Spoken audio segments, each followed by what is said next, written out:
Hello, everyone. My name is Taisha Kirkpatrick, and I'm going to inspire you through the knowledge of firearms. We're going to go over some of the top highly recommended revolvers by military personnel, police officials, and gun enthusiasts. So let's get to it, guys. All right, the first gun on our list will be the Smith & Wesson Model 15 that's chambered for the 38 special rounds. This American-made compact weapon was introduced in 1957. It has a double-action revolver with a swing-cut cylinder. It has a dual-lock 6-chamber cylinder, was issued to officers of the LAPDs for many years. It has fixed front and rear sights, and it weighs 2 pounds and holds 6 rounds. Now, if you ever wish to see this firearm in action, for you visualists out there, you can see it in action as Omar T's handgun that you acquire from him after you help him get back to the lifeguard station in the game Dead Island.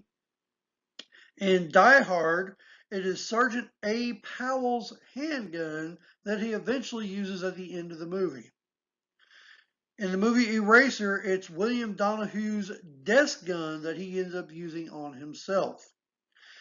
In the movie Terminator, you will find many police officers has this equipped as their standard issued sidearm. The next will be the American-made Smith & Wesson Model 36, also chambered for the 38 special rounds. It was first introduced in 1950 as primarily known as the Chief's Special. It is a small frame revolver that could take a powerful cartridge. It became the basis of many different variations that followed. It weighs 19 ounces empty and holds 5 rounds. Now, if you again wish to see it in action, you will resort to the movie Die Hard 3. It is the gun that's taped on John McClane's back.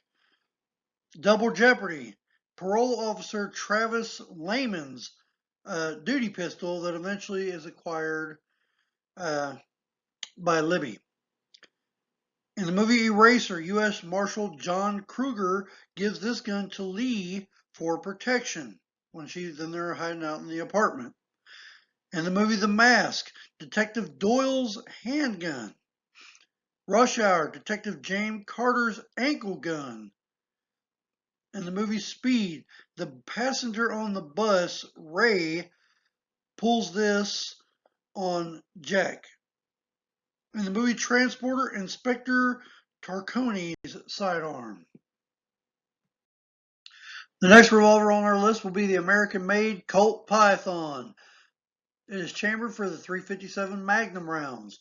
First produced in 1955, it's extensively hand-fitted and polished by experienced gunsmiths. It has a double-action swing-out cylinder revolver with adjustable rear sights. It has an exceptionally smooth trigger action. It weighs 2 pounds, 4 ounces, and holds 6 rounds.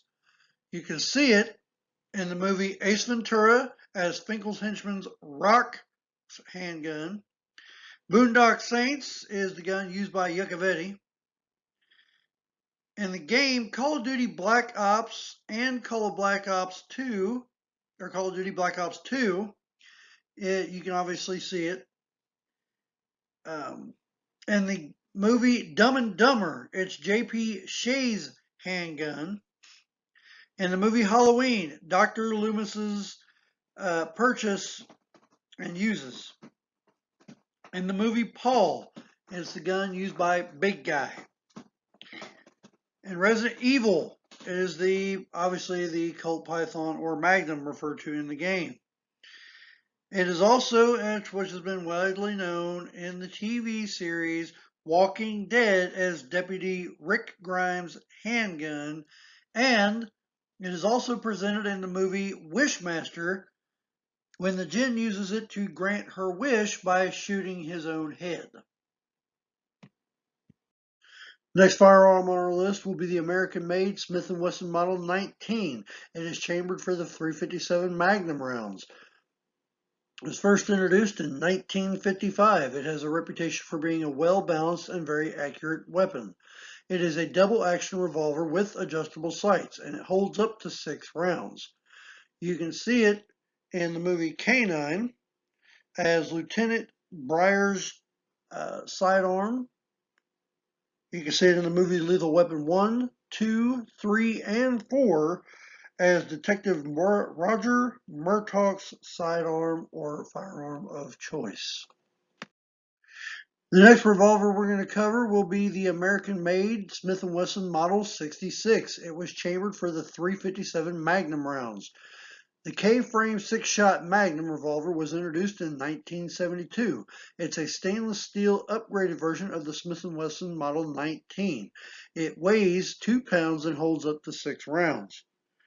You can see it in the movie Black Dog as Earl's personal sidearm. Broken Arrow as United States Patrol Park Ranger Terry Carmichael's handgun of choice. Hard Rain as security guard Tom's primary handgun. In the movie Set It Off, it is Darnell's and Luther's handguns. Next firearm on our list will be the American-made Smith & Wesson 686. This particular revolver was also chambered for the .357 Magnum rounds. It was designed in 1980 and produced in 1981. This double-action revolver is a stainless steel version of the Smith & Wesson Model 586. This Model 686 is based on Smith & Wesson's L revolver frame. It weighs 2.8 pounds and holds 6 rounds. In the movie Black Dog, you will see it as Red's primary sidearm. In the movie Hard Rain, you will see it as Deputy Wayne B's handgun. In the movie Langoliers, it is the gun that Toomey finds in the office. In the movie Saw, it is John Kramer, aka Jigsaw's gun that is laying next to his body. In the movie Transporter, it is the gun that is owned and used by Mr. Quaz. Next firearm on our list will be the American-made Colt Single Action Army Revolver. It was chambered for the .45 long rounds. Produced by Samuel Colt Firearms in 1873, the original length of the barrel was 7.5 inches. Fitted with many different types of grips, the most common being wood. It weighs 2.31 pounds and holds 6 rounds. You will see it in Back to the Future 1 and Back to the Future 3 as Dr. Emmett Brown's sidearm of choice. In the movie City Slickers, it is Curly Washburn's sidearm. In the movie Dawn of the Dead or Land of the Dead, it is Charlie's primary sidearm. In the movies Expendables and Expendables 2, it is the gun used as Barney Ross's backup handgun.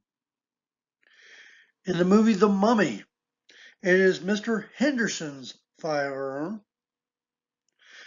In the game Resident Evil 4, also known as Chapter 10, however you want to do your timeline, it is the gun you can acquire from the merchant known as the Broken Butterfly. In the movie Shanghai Noon, it is Ryan O'Bannon's sidearm, along with Wallace's sidearms of choice. And in the movie Tremors, it is the gun that Earl Bassett keeps in the glove box of the truck. Last but not least on our list, and probably the most powerful handgun in the world, will be the American-made Smith & Wesson Model 500.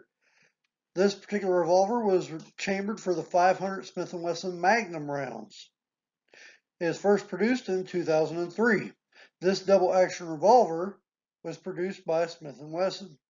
It's built on the Smith & Wesson's X-frame. It weighs over 4.5 pounds and holds 5 rounds. You can see it in Jurassic Park 4 as Barry S.'s handgun. In the movie The Last Stand as L. Dinkins' handgun. You can see it in the games Resident Evil 4.